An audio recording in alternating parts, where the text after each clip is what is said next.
हरे कृष्णा। आप सभी का हमारे चैनल पर स्वागत है। आज की इस वीडियो में हम आपके लिए लाए हैं राधा रानी के भक्त केशव दास की सच्ची घटना कि आखिर क्यों श्री जी के भक्त केशव दास ने आज से 50 वर्ष पहले 100 रुपए का नोट फाड़ दिया। तो चलिए शुरू करते हैं आज की इस सच्ची घटना की कथा को। आज से करीब 50 वर्ष पहले की बात है। राधा रानी के एक भक्त हुआ करते थे जिनका नाम केशव दास था। वे बहुत ही ज्यादा गरीब थे। वे नित्य प्रतिदिन राधा रानी के महल की सीढ़ियों पे जाकर पूरे दिन आंखें बंद करके श्री राधा रानी का ध्यान भजन किया करते थे। और पूरे दिन में जो भी साहूकार राधा रानी के दर्शन के लिए आते थे, केशव दास के लिए दान में कुछ पैसे या कपड़े दे जाते थे, जिससे केशव दास अपना परिवार चलाते थे। रोजाना केशव दास का यही काम था। इससे ही श्री लाडली जू राधा रानी की भक्ति हो रही थी और केशव दास अपना जीवन यापन कर रहे थे। केशव दास का जीवन बहुत ही सुखमय बीत रहा था, क्योंकि श्री जी के बरसाने में वास और नित्य प्रतिदिन राधा रानी की भक्ति उन्हें मिल रही थी। एक दिन केशव दास सुबह सुबह अपना स्नान ध्यान करने के बाद मंदिर की सीढ़ियों में आकर बैठे ही थे कि एक बड़े साहूकार राधा रानी के मंदिर में दर्शन करने के लिए आए।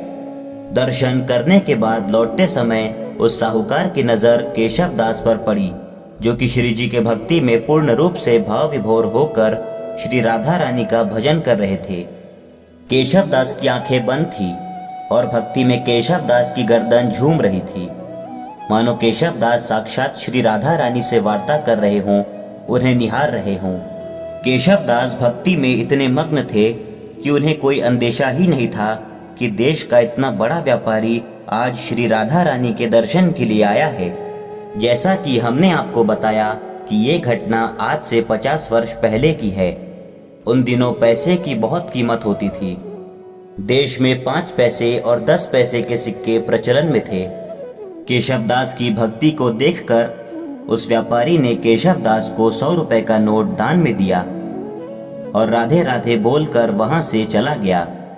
जब केशव दास ने उस व्यापारी के मुख से राधे राधे सुना तो केशव दास का ध्यान टूटा और उसने भी जवाब में श्री राधा नाम का उच्चारण किया। जब केशव दास ने अपनी आंखें खोलकर देखा तो उन्हें व्यापारी का दिया हुआ 100 रुपए का नोट पड़ा हुआ दिखा। 100 रुपए का नोट देखकर मानो केशव दास के होश ही उड़ गए, क्योंकि उस दिन से पहले केशव दास ने 100 रुपए का नोट कभी भी अपने हाथों में नहीं लिया था। केशव दास के लिए यह बहुत ही बड़ी बात थी। वो व्यापारी तो वहां से चला गया, परंतु केशव दास को सोचने के लिए कई सवाल दे गया था। केशव दास के पास 100 रुपए का नोट आते ही उसका सारा दिमाग भजन से हट गया।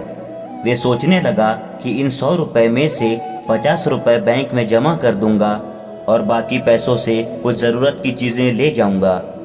कुछ समय और बीता, फिर केशव दास के मन में विचार आया कि क्यों ना मैं इस पूरे 100 रुपए को ही बैंक में जमा कर दूं, ताकि बेटी की शादी में ये पैसे काम आ जाएंगे। ऐसे ही विचार करते करते दोपहर के 2 बज गए। श्री राधा रानी का मंदिर बंद होने का समय आ गया। श्री जी का राजभोग हो गया और मंदिर बंद हो गया। फिर केशव दास ने भी सोचा कि आज थोड़ी थकान हो गई है, चलो थोड़ा आराम कर लिया जाए। केशव दास वहीं सीढ़ियों पर आराम करने लगा। सोते सोते भी उनके मन में 100 रुपए के नोट का ख्याल चलता रहा। पूरी दोपहर निकल गई, लेकिन केशव दास के मन से 100 रुपए के नोट का ख्याल नहीं निकला और ना ही केशव दास आराम कर पाए। शाम को मंदिर दोबारा खुला और श्री जी के भक्त दर्शन के लिए आने जाने लगे, लेकिन केशव दास को कुछ समझ नहीं आ रहा था। बस 100 रुपए का नोट उनके दिमाग में घूम रहा था। देखते देखते दिन ढल गया। श्री जी का शयन हो गया और मंदिर बंद हो गया। केशव दास अपने घर जाने के लिए सीढ़ियों से उठ गए, लेकिन 100 रुपए का नोट अभी भी उनके दिमाग में अपना जाल बनाए बैठा था। जैसे ही केशव दास कुछ सीढ़ियां उतरे ही थे कि उन्होंने 100 रुपए का नोट अपनी जेब से निकाला और उसे फाड़कर उसके टुकड़े टुकड़े कर दिए और उसे फेंक दिया। केशव दास की आंखें नम हो गईं। राधा रानी के महल की तरफ देखकर वे अपने घुटनों पर बैठ गए और रोते रोते राधा रानी से माफी मांगने लगे। केशव दास बोले, हे राधा रानी, हे लाडली जू सरकार, मुझे क्षमा कर दीजिए, मुझसे बहुत बड़ी भूल हो गई। एक 100 रुपए के नोट के चक्कर में मैंने अपनी लाडली अपनी श्यामा को पूरे दिन याद नहीं किया। मैंने आपको बहुत दुख दिया है। मैं बहुत नादान हूँ श्री जी, कृपया मेरे गुनाहों को माफ़ कर दीजिए। मुझे नहीं चाहिए ऐसा पैसा, ऐसा सुख जो मुझे मेरी प्यारी माँ मेरी श्री जी से दूर करे। मुझे बस मेरी प्यारी राधा रानी की निरंतर भक्ति चाहिए, चाहे दिन हो या रात, चाहे ठंड हो या गर्मी। बस मेरी ज़ुबान पर मेरी श्री राधा रानी, मेरी राधा माँ का ही नाम होना चाहिए। मेरी प्यारी लाडली जू, मेरी प्यारी श्यामा जू, कृपया मुझे माफ़ कर दीजिए और मुझे अपनी भक्ति में, अपनी सेवा में फिर से लगा लीजिए।